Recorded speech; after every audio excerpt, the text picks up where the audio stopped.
ఒక ప్రశాంతమైన ఆదివారముదయం అర్జున్ సోఫాపై కూర్చుని మిస్టరీ బుక్ చదువుతున్నాడు.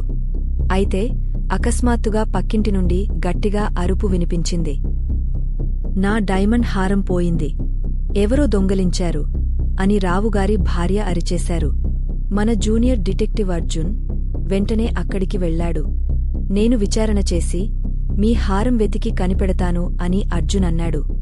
అర్జున్ తన దర్యాప్తు మొదలుపెట్టాడు. ఇంటి చుట్టూ చూస్తూ ఉండగా ఒక వెండి బటన్ నేలపై కనిపించింది.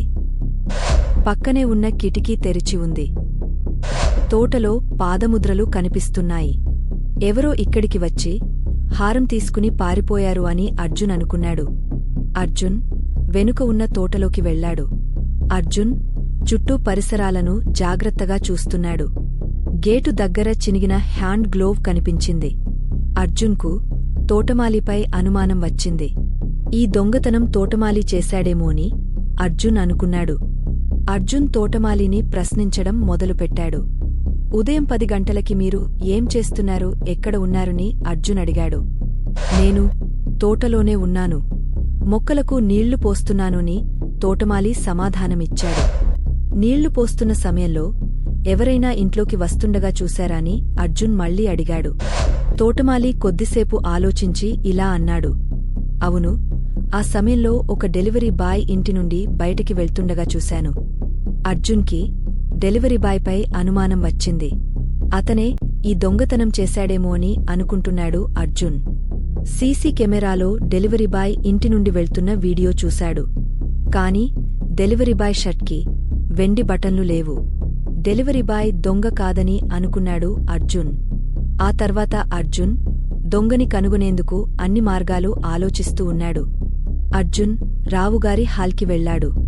ఇక్కడ దొంగతనం గురించి ఇంకేదైనా ఆధారాలు దొరకొచ్చుని అర్జున్ అనుకున్నాడు. అతడు హాల్ అంతా జాగ్రత్తగా గమనించసాగాడు. ఆ సమయంలో సోఫా పక్కన ఒక జాకెట్ కనిపించింది.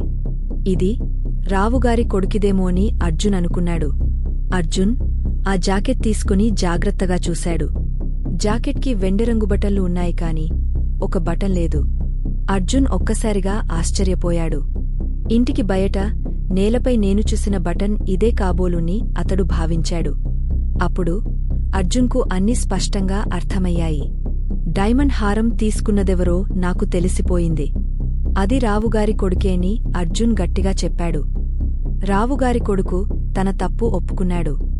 అతడు తలవంచి ఇలా అన్నాడు. నాకు కొత్త మొబైల్ ఫోన్ కావాలి, కాని అమ్మ, నాన్న కొనివ్వలేకపోయారు. అందుకే నేను డైమండ్ హారం తీసుకున్నాను. అతడు కన్నీళ్లు పెట్టుకుని ఇలా అన్నాడు. దయచేసి నన్ను క్షమించండి. నేను చాలా బాధపడుతున్నాను. ఇకపై ఇలాంటివి ఎప్పుడూ చెయ్యనుని అన్నాడు.